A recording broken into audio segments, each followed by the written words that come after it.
Setting. Okay, fine. All right, tonight we're down in chapter 10 and in verse 24.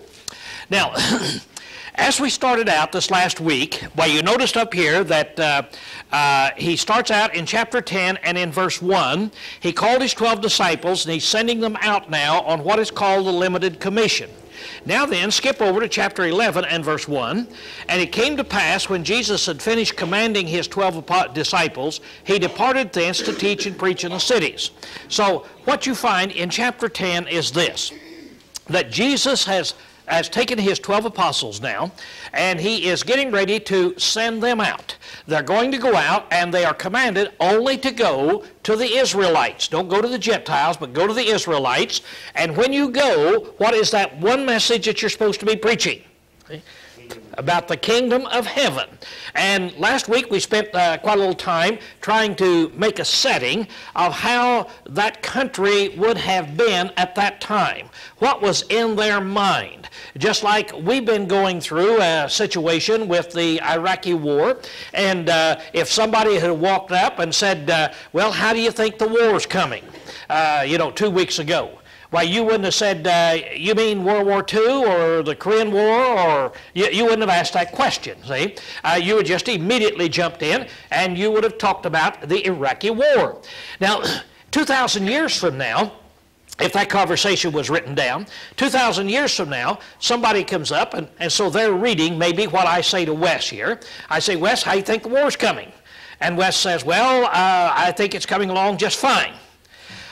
Now then, 2,000 years down the line, those people would read that, and they would have to say, what war, wouldn't they? They'd have to say, what war? So they'd have to back up and get the history. And if they could get the history and find out that I said that to Wes in 2003, and then they found out that we had that Iraqi war at 2003, then they would understand that I meant the Iraqi war, and I didn't mean some other war. So you have to put things in their context. So now here they have the 12 apostles now. He's getting ready to send them out to teach about the kingdom of heaven. Remember last week as we were spending our time, we talked about that there was something that was just reverberating through the nation at that time. They had one thing on their mind. There was something that had happened in their time, in their culture, that made them start looking for a certain thing. It was the talk of the day. What was it? The Messiah. Evidently the Messiah is coming. It was Messiah fever. And we talked about the reason they had this Messiah fever is because that they had figured out that Rome was giving them this birth pangs, and so now then it's time for the Messiah to come. And they were right in figuring this out. So they were looking for that Messiah. Now when the Messiah comes, what is it the Messiah is going to do? From their viewpoint, now you might say today, well, he's going to save our souls. But from their viewpoint, that was not what he was coming for, was it? What was the Messiah coming for from the Jews' viewpoint? To establish a kingdom, to be the king, set up a kingdom, get rid of the Roman government, exalt the Israelite kingdom back up to its glory in the days of David. And so when you talked about the Messiah, why, the kingdom went right along with it. And so when he said, now you go out and you preach that the kingdom of heaven is at hand.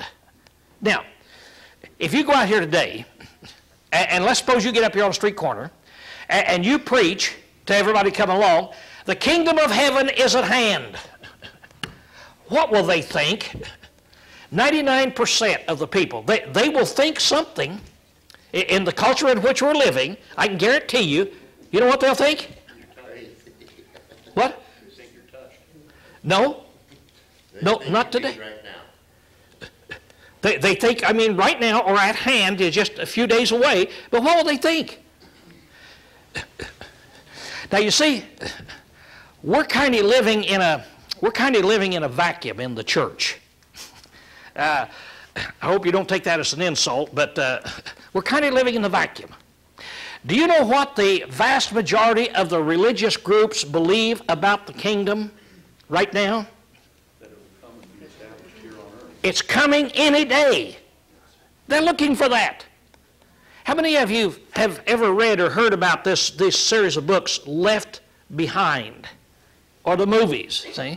Wild out there. They're just taking it by storm in there. And it's all a fabrication, really, of this guy building on the idea that the kingdom is at hand. And so people are looking and thinking the kingdom is at hand, the millennium is coming, see? The millennium is coming. And now when the millennium comes, what happens right before the millennium? The rapture. Now, don't try to find that in the Bible because it's not anywhere in the Bible. All this is man-made stuff. But the rapture, what does rapture mean? It means snatching away. And so all these books tell about that. The Lord's coming just any day, and there'll be airplanes flying, cars driving, and all of a sudden a pilot will just disappear out of the airplane. He'll just be snatched away if he's a Christian, you see. And the other guy will be flying the airplane. You sure hope that both of them aren't Christians, because they'll both be snapped out, you see.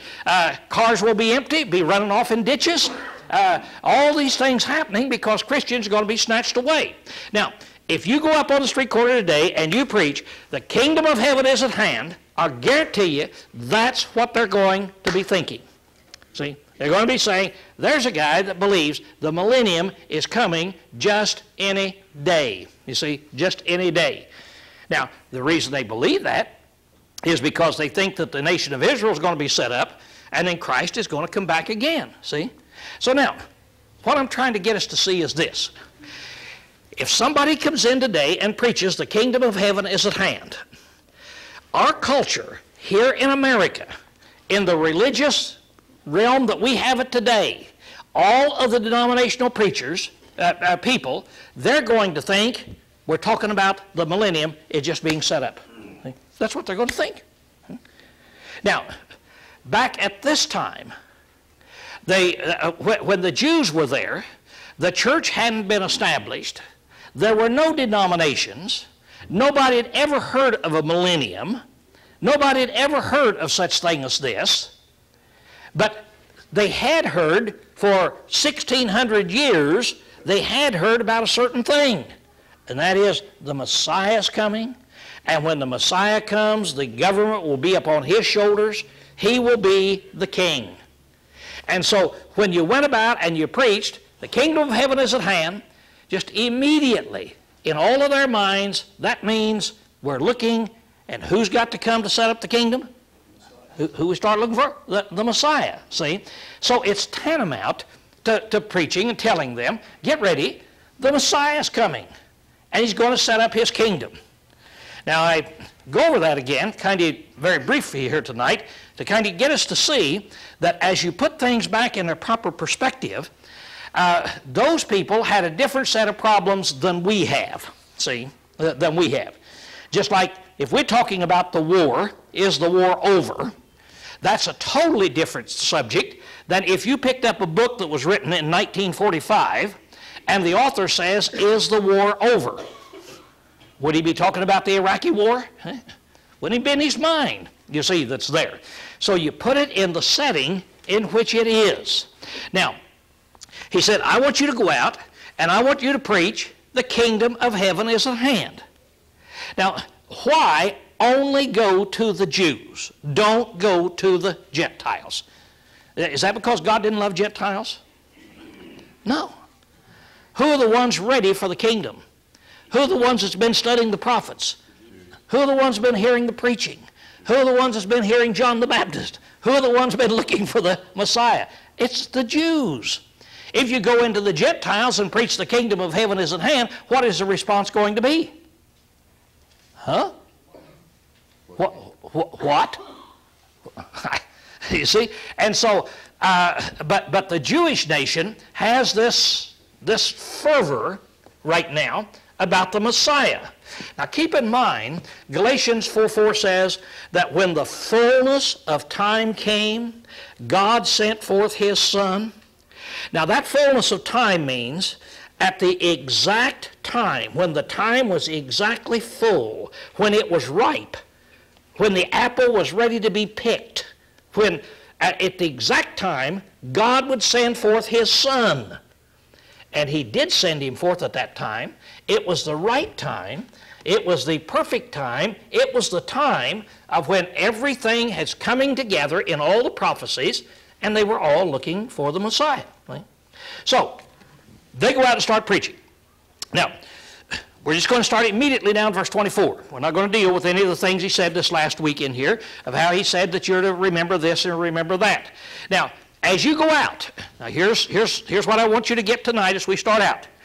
As you go out, here's my instructions to you. Now keep that in mind.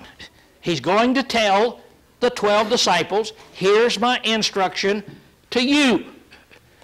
Now if you were just suddenly picked, let's say by President Bush, and you're going to be sent over to Iraq to do a job, what's your question? What's the question? What job? See? Want you to establish a new government. What's your question? What would you just say, oh, okay? How do you want me to do it? What do you want me to do? What am I supposed to see? Now, Jesus is getting ready to tell them what he wants them to know. Now, as they go out, you suppose they're going to be scared? Why, certainly they're going to be scared as they go out and start preaching this. They're going to be concerned. So now he's going to prop them up. He's going to give them the confidence.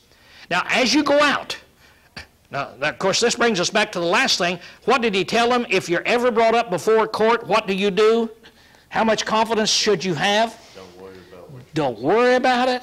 It'll be given to you that same hour. Whew. Can't you just... Wow, okay, that settles that. Now then, here's another confidence booster. Here's something else that I want you people to realize. A disciple is not above his teacher, nor a servant above his Lord. For it is enough for the disciple that he be as his teacher, and the servant as his Lord. Now you say, why is he telling them that? All right, now he's forewarning them. He's telling them, now look, I am your teacher, you're my disciple, and a disciple is not above his Lord. So don't get it in your head that you're going to be above me. Don't get it in your head that you're going to be treated better than I have been treated, is what the whole thing is going to boil down to, see, as you go out here. A servant isn't above his Lord. If somebody's mistreating a Lord or a master, how will they treat the servant, see?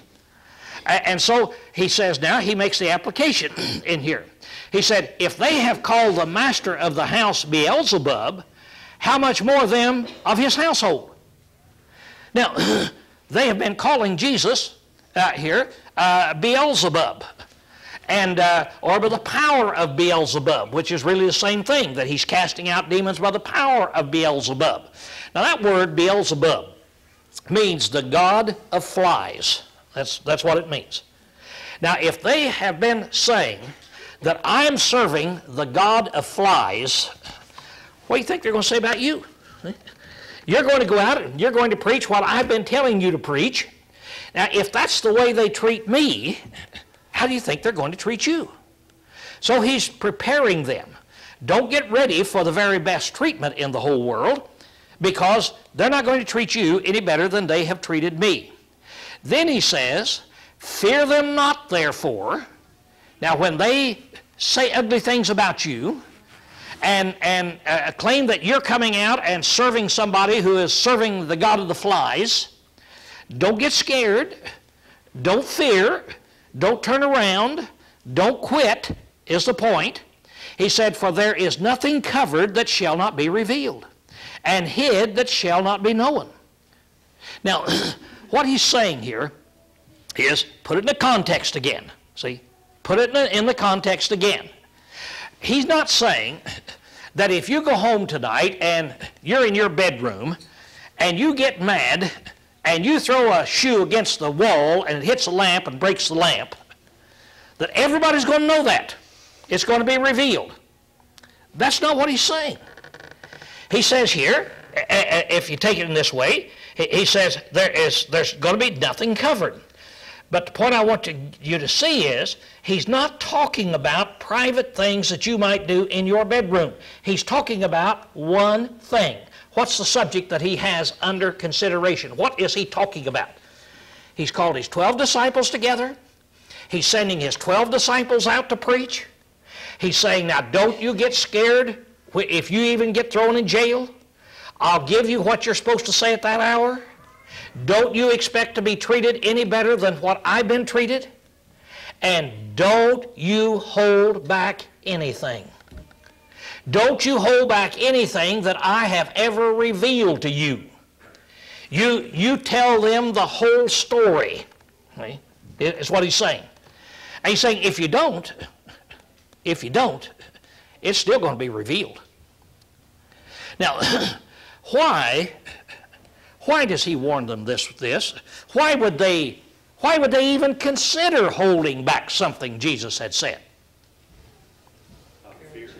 Out of fear. Let me ask you, have you ever been in a crowd of people, this crowd of people talking about, let's say, the Lord, and what you need to do to be saved, and they are all Calvinists, and they are absolutely sure that anybody who believes in God believes that you're saved by faith only?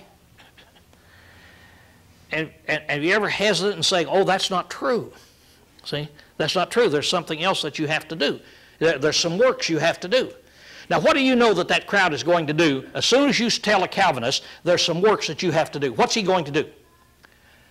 Pew! That's where the explosion is going to come. See, works? No, absolutely. Now, maybe you're braver than I, but have you ever had any tendency to hold back and say, should I speak up, and this party will blow to pieces, or what should I do? You see, it's just human nature. Of course you're going to have those. So what he's telling them is, he's saying, now, I want you to understand, if you're thrown in jail, I'll give you the answers at that very time. I want you to understand you will not be treated better than what I have been treated, so you're going to be called names. And I don't want you to fear. I want you to tell them everything I have revealed to you, and don't hold back anything. Because if you hold it back, it's still going to be revealed. It's still going to be revealed. So you just as well go ahead and say it. You see. So he's talking about them at that time. Now, 27 tells us that's what he's talking about. He said, what I tell you in darkness, speak you in the light. What you hear in the ear, proclaim upon the housetops. Now, he's talking to them, isn't he? He's telling them to go out into Israel. Whatever you've heard me say, if I've said it in the house just to you privately, you go out in the light and you proclaim it. What I've told you just for your ears, you get on the housetop and you tell it. What's the idea? That's a figure of speech, isn't it? It's an exaggeration, you see, to emphasize. Don't hold back anything. Don't hold back anything that I have told you. If you try to hold back anything, it's still going to come out. It's still going to come out, and those people are going to find out about it, and the Lord's going to see that it comes out. See, the others will tell about it, and so forth and so on. He said, be not afraid of them that kill the body, but are not able to kill the soul, but rather fear him who is able to destroy both soul and body in hell. Now, as you go out there, you're going to be meeting people, and it's going to be a scary thing, and there's going to be people mad at you. Were there Jews that got mad at Christ? And in fact, who was it that turned on him and finally killed him? It was the Jews, you see. And so they're going to do this. But now keep this in mind. As you go out, don't fear them who can only kill the body. They can't do anything to your soul. But you need to fear him who can destroy both body and soul. You see, into hell. There is a God who can destroy both your body and your soul. Fear God above the fear of man. See, that's what he's saying. So when you have a decision to make, yeah, you fear man. But keep in mind, back here is God. And what has God told me to do? And I have to make up my mind. Do I fear man who's getting ready to shoot me more than I fear God? Up here, this guy can kill me, but what can God do to me? When he does kill me, he can even destroy my spirit. All this guy can do is destroy my body. So he said, keep that in mind. Now later on, what was it the Lord told you and I to do in Revelation 2:10? Be thou faithful up to what point? Up to death, see? So even if it causes you your death, you be faithful. But here, he's telling them the same thing. So he said, keep that in mind. Now then, he's going to tell them how important you are. Always keep this in mind. He said, here's how important you are. Don't ever forget, when you're out there and somebody turns on you, some of these Israelites turn on you as you're preaching the truth to them, don't you ever forget the idea that you're not important to God. See? Have you ever been in a situation where you forgot how important you were to God? All you can see is just kind of yourself and your own miseries and so forth. Now he says, are not 2 sparrows sold for a penny? And not one of them shall fall upon the ground without your Father. But the very hairs of your head are all numbered. Fear not, therefore, ye have more value than many sparrows. So, as you go out there, you remember this. Now let's try to run down again. What is he said? You remember that even if you're thrown in jail, I will inspire you and give you the right answers. And don't you ever get the idea that you will be treated better than I am because you're not above your master. And don't you get scared and hold back anything I've told you. You go preach the whole truth. Now, as you go preach the whole truth, don't be afraid of man, because all he can do is kill your body, but God can also destroy your soul. So fear God more than you fear man. And then always remember this. You're really important. You're really important. And to think how important you are, it says 2 sparrows are sold for a penny, just for a little small piece of money.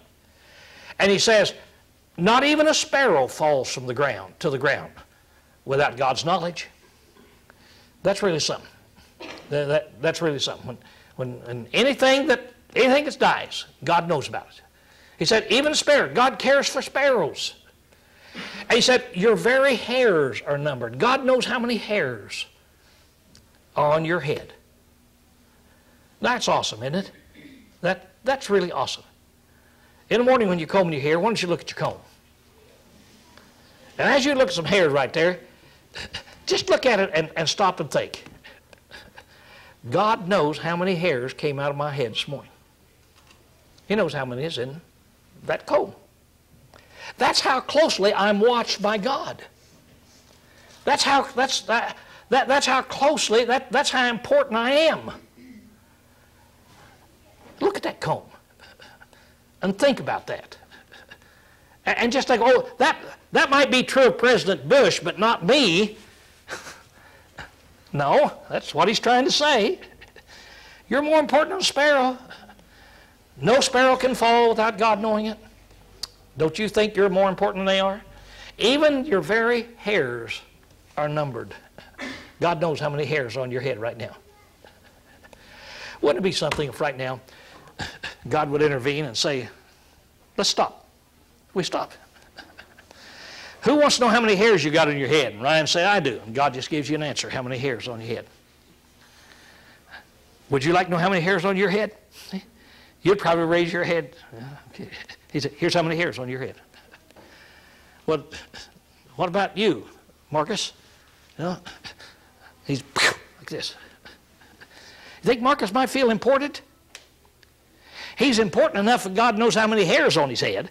See, that's what this passage is about. That's what this passage is about. And when you see how he uses these things, it's just little things like this that can build you up and make you feel real important, can't it? See? So if you feel down in the morning when you get up, look at your comb. If that doesn't make you feel better, well, you got a problem. Now, He goes on here, then he says, 32, he said, always remember this. Everyone, therefore, who shall confess me before men, him will I also confess before my Father who is in heaven. But whoso shall deny me before men, him will I also deny before my Father who is in heaven. Now, to whom is he saying this? To those 12 apostles that are going out there. Now you might say, well, does that apply to us? I'll talk about that in just a minute.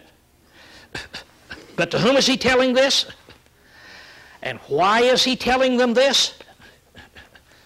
He's sending them out among these enemies. He's trying to build them up. He's trying to give them confidence. You go out and don't you expect good treatment? And don't you fear anybody who is getting ready to kill you, because you know that God loves you and God's watching over you. And you just remember this, that whenever you confess me before men, God will confess you for heaven. A group of people comes up, and they come up and they say, well, do you believe that that Jesus is the Messiah? What are they supposed to say? Yeah. Yeah. Ah, you idiot, you bigot, you numbskull, you... Yeah. Now, they might talk ugly about you, but what's going on in heaven whenever you confess that, see? And then he says, and you remember that whosoever denies me before men, him will I deny before my Father in heaven. So if you say, oh, no, I don't believe he is, then Jesus is going to deny you down here. He's trying to build them up. He's trying to give them that incentive. You go out into that world, that cold, cruel world, that Jewish world, that world that's going to reject me. You go out, don't you think they'll treat you any better? But I want to give you the impetus. I want to give you the encouragement so that you will not back down. Now, on this confession, does that apply to us? How will we apply that? Now, this is not talking about the confession that you make and telling that you're to make a confession before you're baptized, is it? It's not saying. It's telling them that. It's telling them that, and it's telling them, and this is in their everyday life, isn't it? See, this is in their everyday life. As you go out and you preach, you remember, when you confess me, I confess you. When you deny me, I will deny you. This is in your everyday life, see, that you do this. Now, you say, well, where do we come in? Well, the place that we come in is this. Whenever you read the Bible, let's move out of this for just a minute, because a lot of times when you use an example, the farther away you get, the easier you can understand it. And then I'll come back to this. Let's go over to 1 Corinthians 5. In 1 Corinthians 5, there's a situation of where there's a man that's guilty of incest. And the Apostle Paul said that you're to take that fornicator, and he gives the law, and deliver him unto Satan. Have no company with him. Now, who did Paul write that to? The Corinthian church, didn't he? Does that apply to you and me? He wrote it to the Corinthian church. It's an example we can follow. Okay, it's an example we can follow, and why should we follow an example? Because they did it here in the Corinthian church. Okay. You remember Paul said, in fact, if you answer that question, over the 11th chapter, he says, be ye followers of me, even as I also am of Christ. And so, as we go back and we look at these people, we're to go back and we're to use them as an example. Now, I think a good way of putting it is this. Whenever you find yourself in the same situation as you find anybody or anything in the Bible, you go there to see how God says to settle that problem. And if you're in the same situation and God tells this person, here's what you do, what do you know you're supposed to do? You're supposed to follow the example. It's just that simple. Suppose we're having another work day. We're out here this Saturday, going to have another work day. And so you come in, Wes is the first guy that's in. So I say, Wes, what we're going to do today is pull up those white strips. Take the shovel out there, start digging, pull up those white strips. See? Well, somebody else comes in, and they say, I'm here to work, Lowell. What do I do? See? What do I do?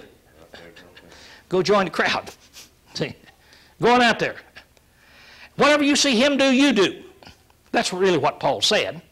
What you see and hear of me, you do. See? So go out there and whatever he does. Now, somebody else comes in, and I say, okay, what we need done is we need to get a tall ladder in here, and we need to get up there and work on this. Now, you're given that example. We've got some guys out here tearing up the white strips. How do you know what to do?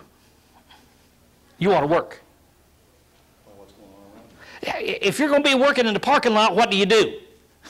You tear them up. See, if you're going to be working in here, what do you do? We do that every day. See, we do that all the time. Now, back there, he told a church what to do when they had a fornicator. What are we supposed to do when we're a church who has a fornicator? Then we do the same thing they did, see? So when I find myself in the same situation that somebody found themselves in back there, I go and I look to see what God tells them to do, and then I know what I'm supposed to do. See? Now I know that because I know that God doesn't change. He doesn't tell people one thing and then tell them another thing. I'm the same today, yesterday, today, and tomorrow, you see, that He's here. And so if He told these people, when you come to a crisis in your life and you're called on to either confess or deny the Lord, He said, I want you people to remember this. If you confess me, I'll confess you. If you deny me, I'll deny you. Does that give you any guidance of what to do in life? See, when you come to that crisis in your life of whatever it is in confessing, you see that's there? Now, somebody might say, well, are we making confession before baptism? Yeah. Yeah, Paul says in Romans 10, there he said, if you'll confess with your mouth that Jesus is the Christ, so we're to make that confession. Suppose I start to baptize somebody this next week, and I say, now, do you believe that Jesus is the Christ? And they say, no.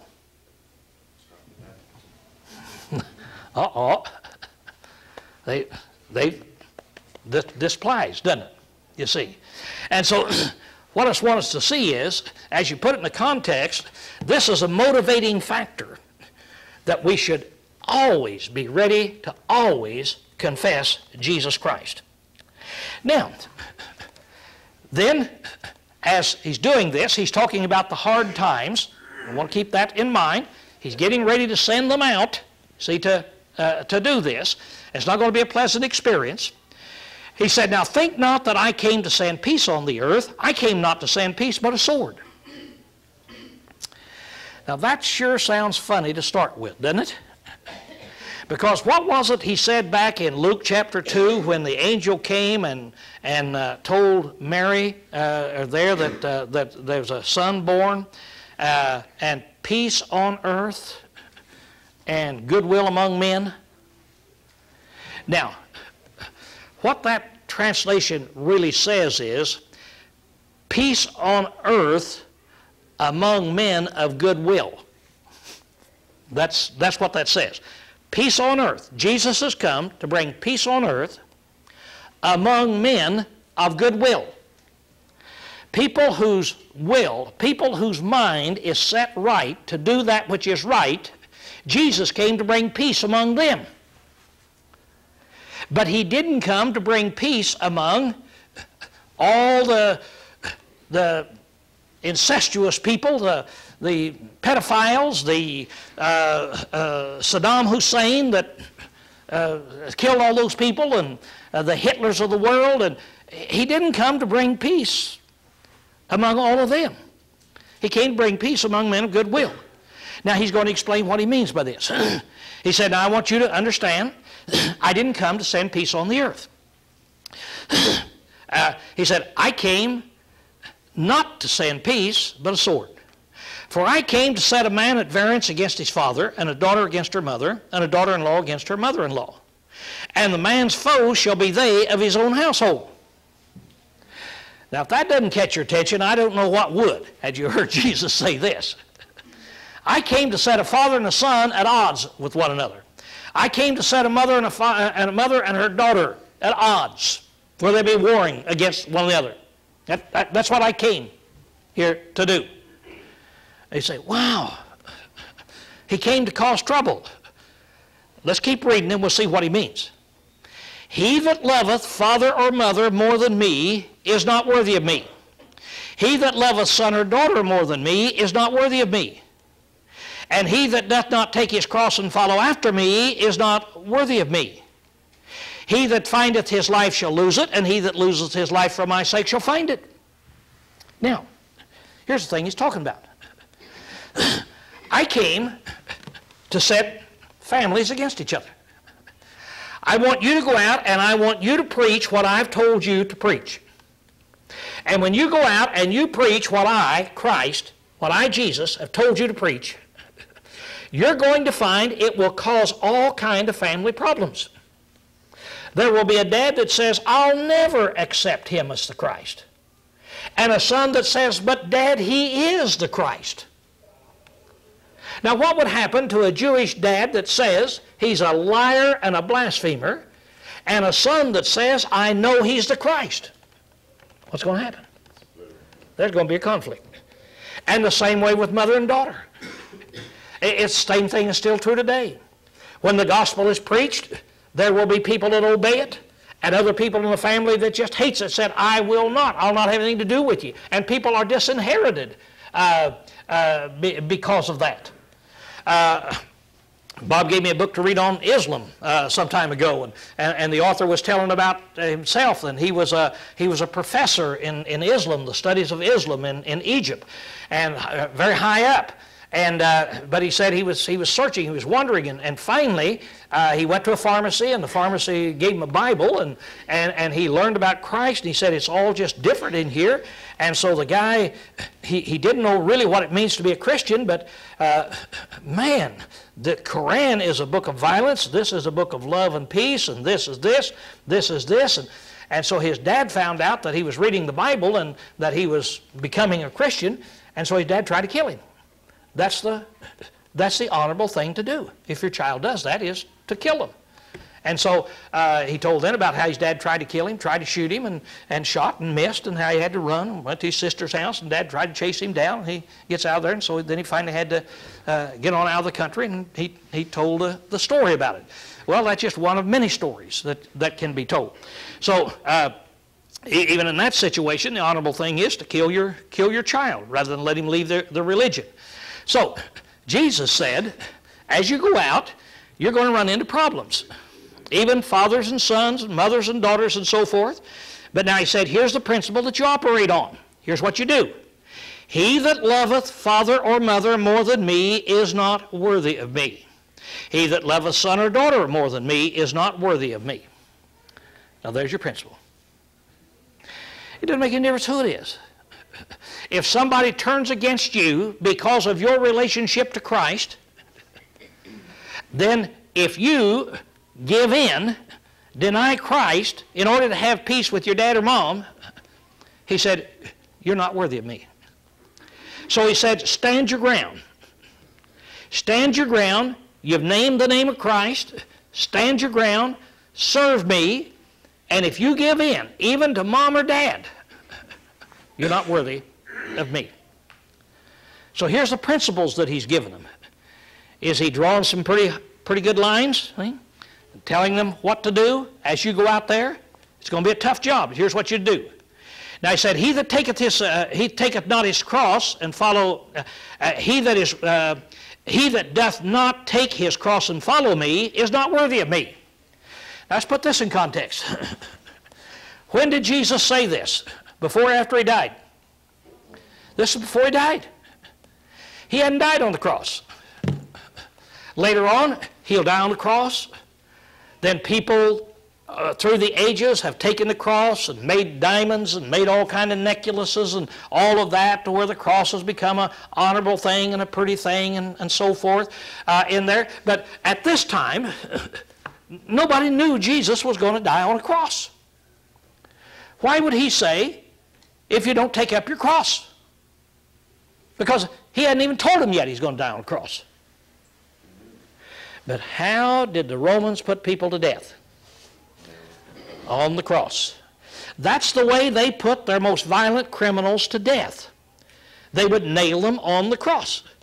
And they would make them carry the cross from a certain place out to wherever they were going to crucify them.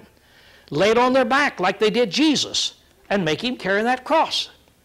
So what would that mean in that culture then? Take up your cross. What would that mean? What's that? You're getting ready to die, and it's going to be a terrible, horrible death. Your life in carrying your cross out there to die is unpleasant. But unless you're willing to take up your cross, carry it to wherever you're going to die, and die on that cross, you're not worthy of me. So he just got through telling them, unless you're ready to even renounce your mother or father, if necessary, if they will not accept me and they're going to renounce you, he's told them to do that. And now then he's telling them, you be ready to sacrifice your life, even to the point of dying on that cruel, most horrible way of death that is known to man. And if you're not ready to give your life to that extent, you're not worthy of me. Now, I'm telling you, the Lord was throwing the gauntlet down, wasn't he? He was giving them a challenge. He wasn't saying, why don't you become a Christian and see whether you like it? He wasn't saying, come and try me out. If it doesn't work out, you haven't lost anything. He was telling them, I have a way of life. It's based upon me. I'm the Messiah. And here is the cost that it takes. And when you enter it, you have to be willing to pay that cross, to pay that price. It's an awesome thing. So he's telling them, now as you go out, you remember these principles. And then verse 40, he that receiveth you receiveth me. And he that receiveth me receiveth him that sent me. Now I said, here's another thing that you'll notice. As you go out and you're preaching, repent, the kingdom of heaven is at hand.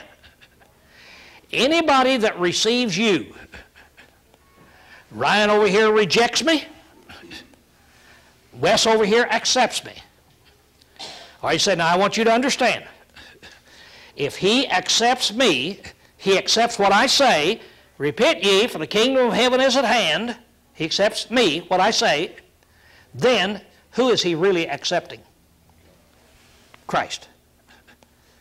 And if he accepts Christ, who is he really accepting? God. See? So he said, I want you to understand the people who accept your message, they're the ones that are accepting God. If they reject your message, and they say, fully on you, they're really not rejecting you. Who are they rejecting? Christ and God. See? And so he's wanting to put it in perspective and understand the message that they have in there. Now, he that receiveth a prophet in the name of a prophet shall receive a prophet's reward. He that receiveth a righteous man in the name of a righteous man shall receive a righteous man's reward. And whosoever shall give to drink unto one of these little ones a cup of cold water only, in the name of a disciple, verily I say unto you, he shall in no wise lose his reward. So he said, now I want to tell you another thing. As you go out, remember he told them how much gold and silver were they to take? No, take it, go on out. Now whoever out there receives you in the name of a prophet, receives you as a prophet in the name of a prophet, because you are a prophet, shall receive the reward that deserves. It said, shall receive a prophet's reward. He that receiveth a righteous man in the name of a righteous man shall receive a righteous man reward. So if whoever receives a righteous man, because he is a righteous man, will receive a reward. And whosoever here shall give to a drink of cold water to one of these little ones. If somebody just gives a drink of cold water to one of my disciples, because they're my disciple, they'll not lose their reward. So what he's trying to say here is, whatever people do, whatever the works are, it will not be overlooked. Even the smallest little gift of just giving a drink of cold water to somebody because they're a disciple, that will be rewarded. He shall not lose his reward. So now I want you to go out, disciples, and let's see now what all he told them. I want you to go out and preach to Israel. Now, as you go out and preach to Israel, even if they put you in jail, what is it I want you to remember? I'll give you the message at that hour. Then the next thing he says is in here, and just remember that you're not going to be treated any better than what I have been treated. They'll do the same to you as they've done to me. Now I don't want you to fear. Don't you fear, and don't you hold back your message. Anything that I have told you in secret, you yell it out. You tell the people. Don't hold it back. Whatever it is I've told them. And don't you be afraid of the people who are threatening you, because all they could do is kill your body. And you always remember that there is always God who can kill your body and your soul. And then he says, and keep this in mind, as you're out there and you're being persecuted, you're very, very important in the eyes of God. Remember the sparrow? Remember the hairs, how important you are. And he says, and then whoever confesses me or whoever denies me, so always keep that principle in mind. And then don't you think that I came to send peace. Don't you think that there's not going to be tribulation and problems.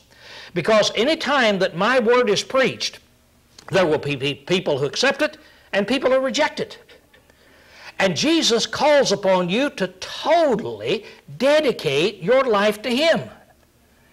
And that's not going to go well with other people. See? And so they'll persecute you. But you just keep this in mind. If a man loves his father or mother, son or daughter more than me, he's not worthy of me.